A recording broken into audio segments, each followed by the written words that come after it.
Maria and her boyfriend Chewy embarked on a journey to a unique festival, one that had been banned in all cities.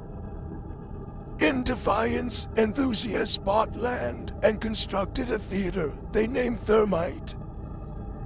As the couple drove for hours to reach their destination, tension simmered between them. Chewy, who had been reluctant to attend, expressed his disdain for magic, which he mistakenly believed the festival showcased. A woman getting cut in half or dogs disappearing and then reappearing sounds like magic to me, he argued. Maria, patient yet firm, corrected him, emphasizing that the festival was not about magic at all, hoping to quell his misconceptions before they arrived. Maria teased Chewy playfully. "Oh, staying home to binge Netflix all day, that's truly magical." He retorted, asserting that it was better than any fake magic show. Maria persisted, gently correcting him. "It's not a magic show, Chewy. Aren't you curious about what really lies beneath?" Suddenly, Chewy pulled the car to the side of the road. Without looking at her, he confessed, "I'd rather just watch Game of Thrones with you at home." He then turned to face her, their eyes locking in a moment of silent understanding. Realizing there was no turning back, he leaned over to give her a kiss on the lips, then resumed driving. "The things you do for love," he muttered, a hint of resignation in his voice as they continued their journey to the festival. Upon arriving, Maria and Chewy found the town unsettling, a place out of time with its narrow, winding streets and old, empty houses that seemed to whisper secrets of a bygone era. Eventually, they located the theater, greeted by a sign that simply read, "Welcome." They walked inside, following a path that led them through bright, winding tunnels beneath the structure. Chewy's hesitation resurfaced, a desire to retreat gnawing at him, but Maria grasped his hand firmly, offering reassurance with a gentle, "Don't worry." Her confidence guided them deeper into the labyrinthine corridors, pulling him along into the unknown. As Maria and Chewy navigated the seemingly endless tunnel, anxiety began to set in, until the sound of laughter echoed down the corridor, guiding them toward a large red door. Upon entering, they discovered a theater where a handful of people were seated on the right side, all turning to stare at them, their gazes piercing and unwelcoming. On the stage stood a man clad in a sharp suit, his face obscured by a Salvador Dali mask. He addressed them with an authoritative tone, instructing, "Please sit down. The show cannot commence until you do." Feeling the weight of all eyes upon them, Maria and Chewy took their seats at the front, but on the left side of the theater, trying to find some comfort in the dimly lit, mysterious space. The speaker on stage addressed the intimate audience with a resonant voice that filled the theater.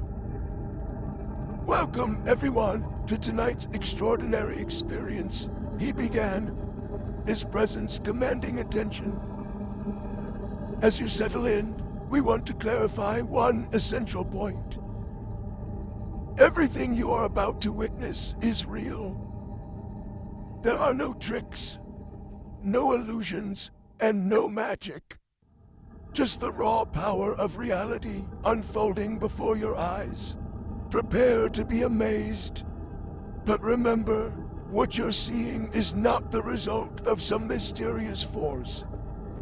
It is the astonishing truth, exposed for all to witness. So sit back, open your mind, and prepare to experience the incredible."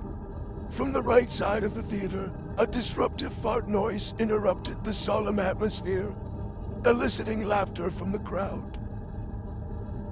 Everyone laughed except Maria, who shot Chewy a stern look. Sensing her disapproval, he quickly stifled his amusement. Undeterred by the hecklers, the speaker continued, smoothly transitioning to his next question. Does anyone here believe in ghosts? He asked the audience. A woman stood up, her voice laced with skepticism. Come on, believing in ghosts is like believing that secret detonations brought down Tower 7. Sounds like you've been watching too many late-night videos. Her remarks sparked murmurs of agreement and dissent, stirring a lively debate among the gathered spectators. Maria rose to her feet, her voice carrying a mix of conviction and vulnerability. Look, I know it might sound crazy to some, but I do believe in ghosts. I've seen them, just not up close, she began, her eyes scanning the skeptical faces around her. It's always been like a fleeting shadow at the edge of my vision, or a sudden chill in the corner of a room when I least expect it. I can't explain it, but I know what I've seen, even if it's just a glimpse. You can laugh all you want, but until you felt that chill down your spine, or caught that eerie shadow out of the corner of your eye, you wouldn't understand. Her words hung in the air, challenging the audience to reconsider their own perceptions of the supernatural. The same woman turned towards Maria, pointing at her derisively as she declared loudly, "Hey everyone, look, it's a crisis actor." Her mocking tone riled the crowd, prompting a chorus of boos directed at Maria. Chewy, sensing the escalating tension, quickly took Maria's hand and gently pulled her back down to her seat, trying to shield her from the unwarranted hostility. The speaker quickly intervened to restore order, addressing the agitated crowd with a calming tone. "Let's calm down, everyone," he said. "I'll prove to you that ghosts are real, but I need a brave volunteer to help me make contact with the other side." Silence hung in the air as no one moved to volunteer. After a tense moment, Maria stood up, her resolve clear. The man on stage removed his mask to reveal another beneath it, this one depicting an African-American elf. He applauded her courage and invited her onto the stage. "Tell us, when did you start believing in ghosts?" he asked, handing her the microphone. Maria took it and scanned the audience, noticing that some were distracted, engaged with their phones or kissing, paying little heed to the stage. Maria noticed a group in the audience, all wearing blue and red shirts, who were intently focused on her. Each held a paper in their hands, their stares piercing, making her feel unnervingly scrutinized. Gathering her thoughts amidst the odd tension, she spoke into the microphone. "I started believing when I noticed a plain tire in one of the videos from September 11th. It was like a jolt of reality hitting me all over again," she explained, her voice steady as she recounted the moment that had shifted her perspective so profoundly. Suddenly, a man wearing a kangaroo mask surged onto the stage, positioning himself directly in front of the speaker. With a confrontational tone, he exclaimed, "You know full well that ghosts don't exist. Stop filling this girl's head with nonsense. You're leading her astray, and it's wrong. You should be ashamed of yourself." His words echoed through the theater, casting a palpable tension over the room. The speaker calmly retreated a step and addressed the man in the kangaroo mask. "Take a seat, sir. But if the truth bothers you, there's the door. Feel free to use it." With that, the man reluctantly returned to his seat, Moments later, a woman clad in a tightly fitting catsuit appeared on stage. She carried a box, which she set on the ground before bowing to Maria. Catching Chewy's eye, she rolled hers dismissively, prompting a smile from Maria. As the Catwoman straightened up and faced the audience, she began hissing at them, eliciting boos in response. The speaker quickly intervened, urging the crowd to calm down. Once the noise had subsided, he solemnly declared, "What you are about to witness is a ghost." The audience, now hushed and attentive, waited in anticipation for the reveal. Maria, intrigued, questioned the speaker about the origin of the supposed ghost.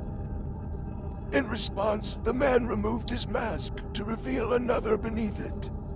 This one a ghastly representation of Kurt Cobain, streaked with blood. He asserted ominously, "This ghost is from September 11th, having perished in Tower 7. Chewy, quick to correct him, interjected, "That's impossible because no one died in Tower 7. His tone was firm, rooted in the well-documented fact of the events that day, casting doubt on the speaker's claim and adding tension to the already charged atmosphere. The speaker addressed Chewy pointedly. "Well, Mr. Chewy Alexander Sanchez, you may ask the ghost from Tower 7 anything you want." Chewy was taken aback by the speaker's knowledge of his full name, though he chose not to comment on it. Instead, he listened as the speaker instructed Maria to say "boom" 3 times to summon the ghost. Hesitantly, Maria complied.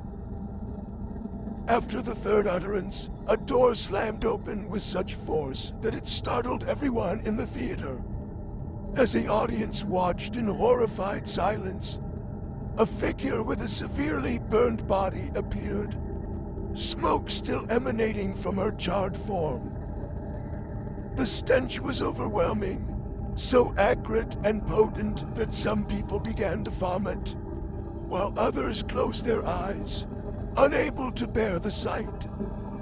The ghostly figure, slow and somber, walked down the aisle and stopped by the stage, standing in front of Maria with her head bowed, the remnants of smoke curling around her.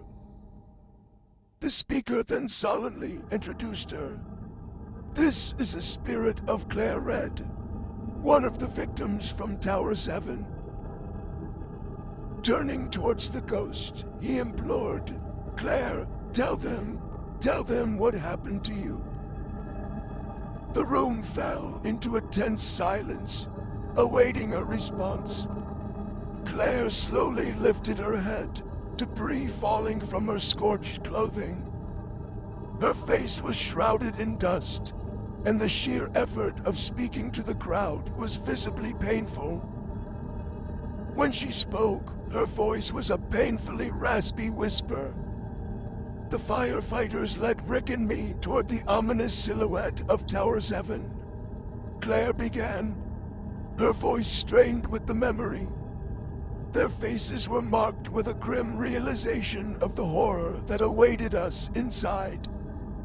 The air was thick with the acrid smell of burning metal, and as I looked upward, the sky was split open by the infernos consuming the Twin Towers. It felt like stepping into a living nightmare. We crossed the threshold into the lobby, which was eerily silent, as if the building itself was holding its breath.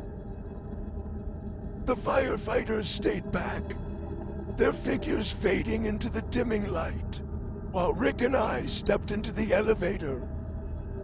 The quiet that enveloped them was only broken by the distant, muffled roars of destruction from outside. They ascended to the 25th floor, the elevator's creaks reverberating in the oppressive silence.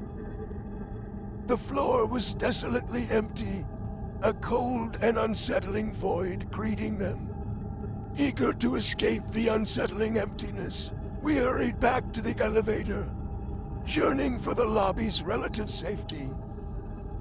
But as we descended, a deafening explosion near the 6th floor shattered the silence. The elevator shook violently, throwing us against the walls as the lights flickered and then died, casting us into complete darkness. When the doors finally creaked open, we saw the stairwell had been obliterated by the blast.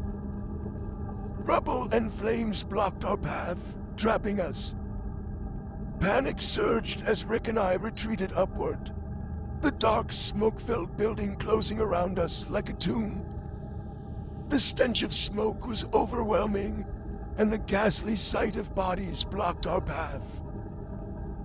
Each step was a terrified shuffle, a desperate bid to escape the unfolding horror. From the crowd, a man wearing a mask devoid of eyes and ears stood up, his voice booming as he declared, "Nothing but lies. It's all a hologram, an illusion. Don't trust a word this person says." The audience, excluding Maria and Chewy, responded with boos and hurled paper airplanes at the speaker. The speaker, unfazed, challenged the skeptic, "Come up here and see for yourself." The crowd's cheers turned into cheers, encouraging him forward. With visible trepidation, the man with the mask made his way to the stage, his hand covering his nose due to the overwhelming stench. He approached the ghost, staring at it intently. Within moments, his initial confidence wavered as he was struck by the ghost's disturbingly realistic appearance. The crowd began to chant, "Hologram, hologram, hologram." Egged on by their cries, the man hesitantly placed his hand on the ghost's shoulder. Suddenly, he screamed in agony, recoiling as if burned. He lifted his hand to his face, and the crowd gasped in horror as they witnessed his skin appearing to melt off his bones. He collapsed to his knees, wailing, My hand is melting." At this sight, Chewy rushed towards the stage, intending to shield Maria's eyes from the gruesome scene, but he stopped short. Maria, unshaken by the chaos, watched intently. Realizing her calm, Chewy grasped her hand tightly, trying to muster the courage to keep his eyes open as the man continued to scream in terror. The speaker, now sitting on the floor, looked out over the crowd with a maniacal grin. "That's what the truth does. It'll melt your hand," he exclaimed, his laughter echoing through the theater like that of a madman consumed by his own candor. Just then, the floor beneath the weeping man wearing the mask with no eyes, an ear suddenly opened, and he fell through, disappearing from sight. The audience's initial shock turned into palpable fear. Amid the chaos, a man wearing a big mask stood up, his voice shaking as he addressed the speaker. "My friend, where are you taking him?" The speaker rose to his feet, his tone nonchalant as he replied, "To the nearest hospital." After a brief pause, the man in the big mask nervously asked, "May I leave?" The speaker's laughter filled the room once again as he addressed everyone. "No one's making you stay here." His words, meant to reassure, seemed to only heighten the unsettling atmosphere enveloping the theater. As the speaker's unsettling laughter faded, the audience scrambled towards the exit, all trying to squeeze through the small door. Amidst the chaos, 3 figures remained seated. Maria, Chewy, and a heavy-set man wearing a pillowcase over his head, adorned with brown glasses. Rising slowly, he began to clap deliberately, his voice resonating through the now nearly empty theater. "Ah, The scent of smoldering flesh. Such a strangely captivating aroma. What a delightfully twisted fragrance, he remarked, a hint of grim fascination in his tone. And if they don't turn pale, then they'll be forced to dance with the truth itself. His words hung heavy in the air, adding to the eerie and theatrical ambiance that had defined the evening since the man with the pillowcase began to leave. Maria stopped him, calling out, "It's pretty rude not to introduce herself." Without turning to face them, the man replied, "The Democrats call me George Washington, but my friends know me as the Thing from Traumaville." Just as he was about to exit, Chewy, his voice weak and strained, asked, "What did you mean by what you said?" Still facing the door, the man simply said, "The box." Then, with an unexpected agility, he flew out through the door. Chewy, stunned by the man's abrupt departure, felt a wave of nausea wash over him. He turned to Maria, suggesting, "We should go. I don't feel well." But Maria, undeterred, persuaded him, "Let's just look into the box, and then we can leave." Unable to refuse her, especially after she kissed him on the cheek, he allowed her to take his hand. As they approached the box, the speaker caught Chewy's eye and urged, "Look in the box." Suddenly, the floor beneath the speaker gave way, and he disappeared through the opening that formed, leaving Chewy and Maria alone with the mysterious box. Maria and Chewy approached the box with trepidation, peering inside to discover the infamous JFK assassination film. The footage unfolded just as history had recorded, showing JFK being shot in the throat. However, a shocking addition followed. JFK was then shot from behind his head. As Chewy watched the real scenes, his eyes began to bleed. Overcome with horror, he fell to his knees, screaming. He clawed at his face frantically, tearing at his skin with such ferocity that it was as if he was trying to escape from his own body. Maria stood beside him, frozen in shock. She stared in disbelief as Chewy mutilated his own face, unable to comprehend the nightmarish scene unfolding before her. The disturbing images from the box had unleashed a terrifying reaction that neither could have anticipated. As Maria and Chewy grappled with the horrifying scenes unfolding before them, the theater began to crumble around them. Ceilings caved and walls buckled, sending debris cascading down upon them. Amidst a cloud of dust and the roar of destruction, both were crushed under the weight of falling rubble, their lives extinguished in an instant. In the midst of the chaos, one item remained eerily undamaged: the box.